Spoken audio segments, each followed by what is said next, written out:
The hunt begins. The Talaxian defense grid failed spectacularly under the third wave of Vorax bombardment. Emergency lights bathed the command center in crimson as Admiral Nexa watched her people's last hope crumble on the tactical display. "Status report," she demanded, her voice steady despite the tremors shaking the underground bunker. Commander Trell's four-fingered hands moved frantically across the control panel. Orbital platforms destroyed. Ground-based cannons at 23% capacity. Civilian casualties. He hesitated. Estimated at 6 million and rising. The remaining officers fell silent. 6 million dead in less than a day. The Vorax Dominion had promised extinction, and they were delivering with ruthless efficiency. "The colony on Talax Prime is gone," the communications officer reported. "Varus 3 and the Halexian outposts are reporting similar attacks. They're systematically eliminating our species." Nexa closed her eyes. The Talaxians were a peaceful species, explorers and traders who had avoided military conflicts for generations. Their technological advancements had focused on medicine, agriculture, and deep space travel, not weapons. When the Vorax ultimatum had arrived 3 cycles ago demanding unconditional surrender and resource rights to all Talaxian worlds, they had attempted diplomacy. The Vorax had responded with plasma fire. "What about the Council?" Nexa asked. "Have they responded to our emergency transmission?" "The Galactic Council has issued a formal condemnation of the Vorax actions," Trell said bitterly. "They're debating sanctions while our people die." Nexa's silver eyes narrowed. The Council, a collection of the galaxy's oldest civilizations, had long preached cooperation while practicing self-preservation. The Talaxians were simply not important enough to risk confrontation with the militant Vorax. Another explosion rocked the command center. Dust rained from the ceiling. "We have minutes before they breach the bunker," the tactical officer reported. "Their ground forces are moving toward the capital." Nexa straightened her shoulders. "Then we have one option left." She moved to the central console and activated a specialized communications array, one that had been discovered in ancient ruins decades ago and kept secret from even the Council. "Admiral, that system hasn't been tested," Trell warned. "We don't know who, or what, might receive the signal." "We're out of choices, Commander." Nexa pressed her palm against the scanner. "The legends speak of those who dwell beyond the void expanse. Ancient warriors. Perhaps they're just myths, but myths are all we have left." The system hummed to life, its crystalline components glowing with eerie blue light. Nexa spoke clearly into the transmitter. "This is Admiral Nexa of the Talaxian Defense Force. Our civilization faces extinction at the hands of the Vorax Dominion. We seek aid from any who value life and justice. Our coordinates follow. Please, help us." The message shot outward, accelerated through channels of spacetime that the Talaxians barely understood. It passed beyond known territories, beyond the maps of even the ancient council races, into a region that most spacefaring species avoided. Into the darkness where humanity waited. Captain Sarah Chen stood motionless on the observation deck of the UNSC Nightshade, watching the infinite void beyond the reinforced viewport. Her ship, a stealth destroyer, maintained silent orbit around a rogue planet far from any star system. This was the edge of human space, though no galactic maps showed it as such. Humanity had learned caution after their first, disastrous contact with alien life 2 centuries ago. The resultant war had nearly eliminated their species, but it had also forged them into something new, something dangerous. "Captain," Lieutenant Commander Jackson's voice came through her neural implant. "We've intercepted an unusual transmission. Xenolinguistics is still processing, but it appears to be a distress call." Chen's interest peaked. "Source: approximately 47 light-years rimward, in Council-controlled space." Chen frowned. "The Galactic Council. An alliance of alien civilizations that believed themselves the height of evolution, had never detected humanity's presence. Earth's forces monitored Council communications out of prudence, but they had maintained isolation for generations. "Show me." The viewport transformed into a display screen, showing the translated message and data about its origin. Chen studied it carefully. "The Talaxians," she murmured. "Peaceful species. Technically advanced but militarily weak. And the Vorex." Her expression darkened. "Aggressive expansionists with religious overtones. They believe in their divine right to conquer. Standard policy is non-interference," Jackson reminded her.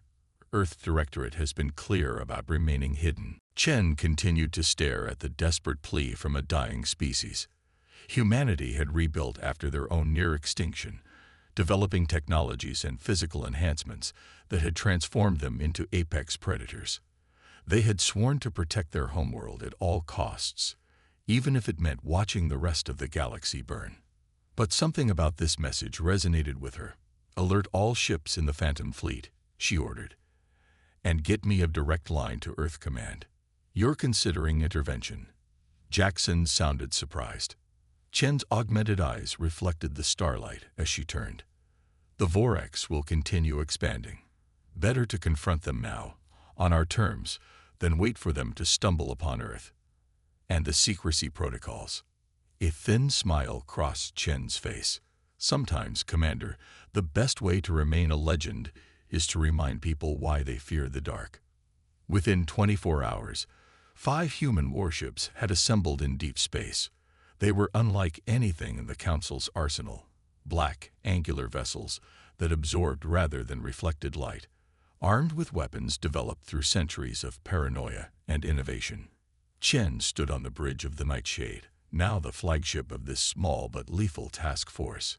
Her crew, enhanced humans with neural implants and genetic modifications, worked with quiet efficiency. "Transition to FTL complete," the navigation officer reported. "Estimated arrival at Talaxian space in 6 hours." Chen nodded. "Tactical assessment." Lieutenant Wu, her weapons officer, brought up the holographic display. "Vorex forces consist of approximately 30 capital ships and numerous support vessels. Their technology is energy-based, with minimal kinetic weapons. Standard shielding.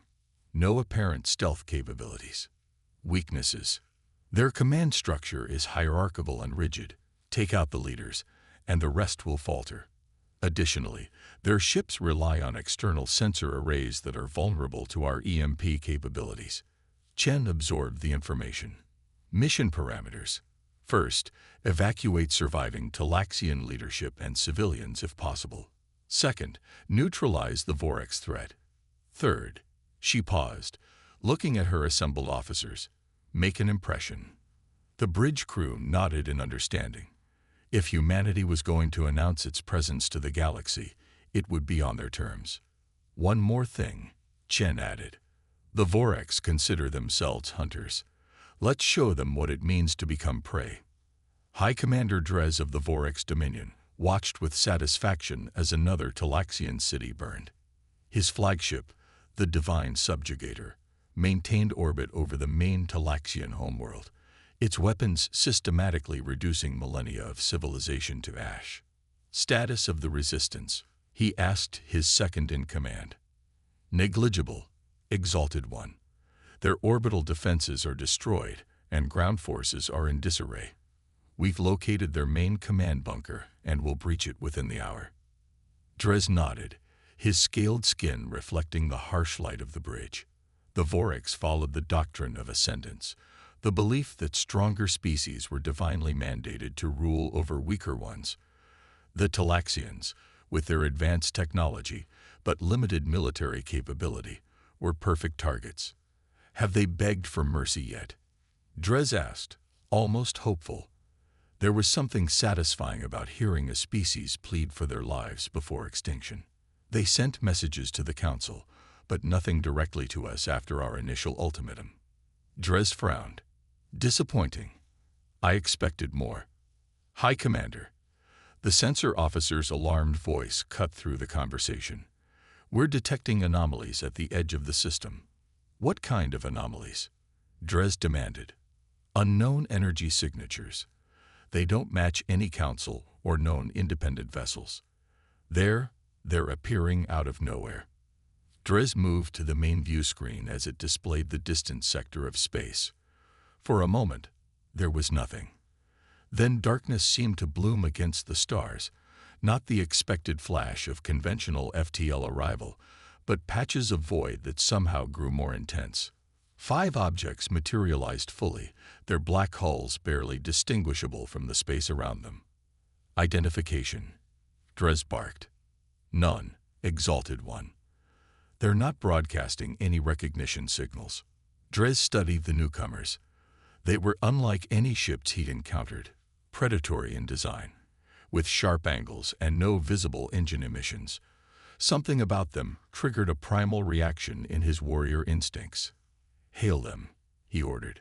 The communications officer tried repeatedly. No response. "High Commander.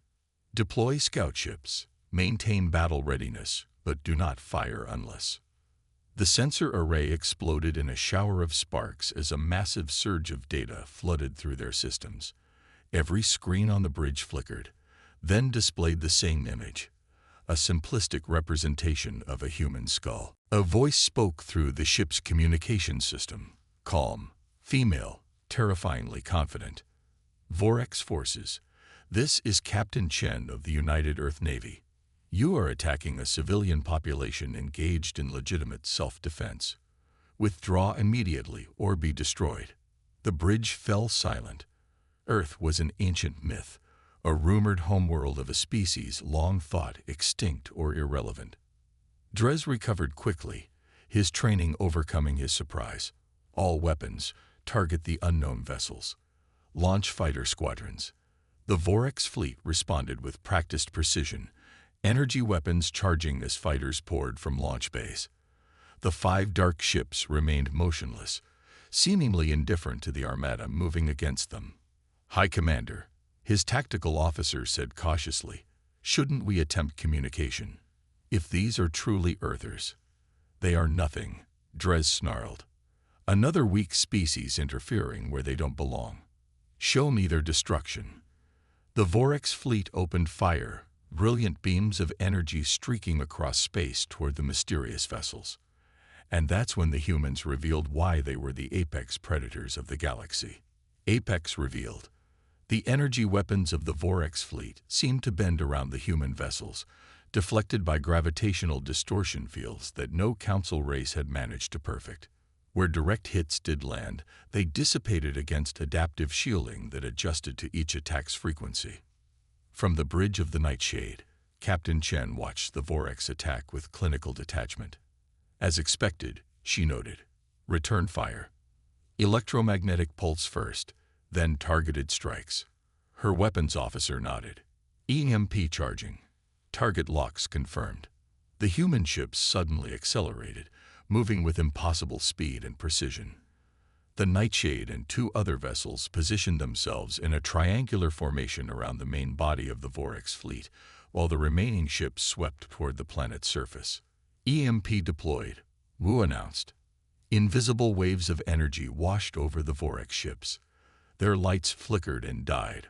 Weapons systems went offline, and communications failed. The massive vessels began to drift, suddenly blind and defenseless. Chen's expression remained neutral. Comments Phase 2. From concealed bays in the human warships, smaller craft emerged. Drones guided by AI and human operators working in neural symbiosis. They swarmed toward the disabled Vorex vessels, targeting propulsion systems, weapons arrays, and command centers with surgical precision. The Vorex, accustomed to overwhelming their enemies with superior firepower, had never experienced such a devastating counterstrike. Their rigid command structure collapsed as ships lost contact with each other. Fighter squadrons, cut off from central coordination, either retreated or launched desperate, uncoordinated attacks that the human vessels easily evaded. On the Divine Subjugator, High Commander Dres watched in horror as his fleet was systematically dismantled.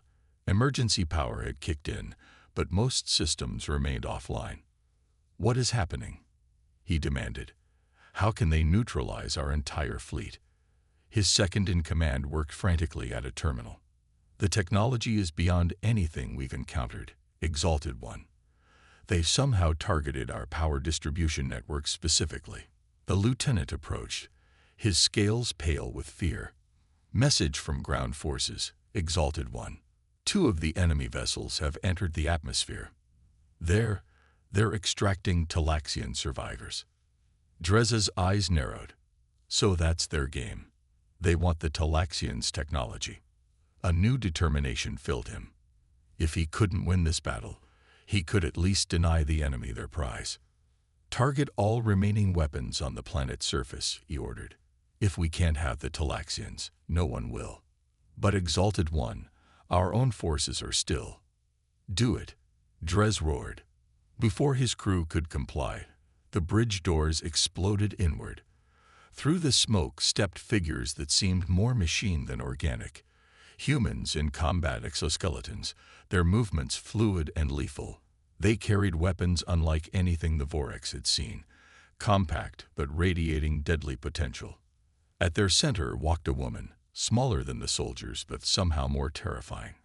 Captain Chen, her eyes glowing faintly from neural augmentation, surveyed the bridge with cool assessment. High Commander Drez, she stated rather than asked. Your fleet is neutralized. Your ground forces are in retreat. Surrender, and we'll allow you to live. Drez drew himself to his full height, nearly 2 meters of evolved predator. I know nothing of Earth beyond legends, but if you think the Vorex Dominion will surrender to a myth, you are gravely mistaken. Chen didn't flinch as he approached. We're not a myth, Commander. We're a species that learned the hard way what happens when you trust the galaxy. Something dangerous flickered in her enhanced eyes. The Talaxians called for help. We answered. Why? Drez demanded. They are nothing to you. No connection, no shared history.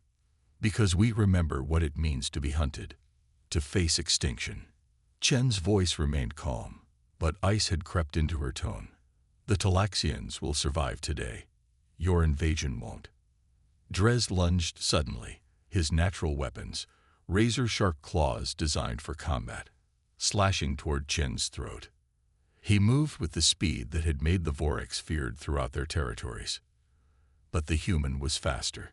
Chen sidestepped with augmented reflexes, caught his arm mid-strike, and used his momentum to slam him to the deck.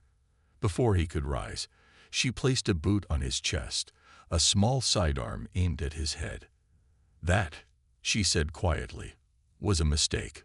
On the surface of the Talaxian homeworld, Admiral Nexa emerged from the partially collapsed bunker, blinking in the harsh sunlight. Around her, human soldiers in advanced armor were establishing perimeters, treating wounded Talaxians, and coordinating evacuation efforts. The sky above told the story of the space battle, crippled Vorex ships drifting powerless, while the dark human vessels maintained position like vigilant guardians. A human officer approached her, removing his helmet to reveal features similar to yet distinct from Talaxians, less angular, with rounded ears and eyes that reflected a troubled evolutionary history. Admiral Nexa, I'm Commander Jackson of the Earth vessel Nightshade. We received your distress call. Earth? Nexa repeated, the word unfamiliar on her tongue. I've never heard of your species. Jackson smiled slightly. That's by design, Admiral. We've maintained our isolation for generations. Yet you came when we called. Nexa observed. Why? Jackson looked toward the horizon, where one of the human vessels was landing in a cleared area. That's a question for my captain. But I can tell you this. We know what it means to face extinction. We don't forget that lesson. Hours later, in a hastily established command center, Nexa sat across from Captain Chen.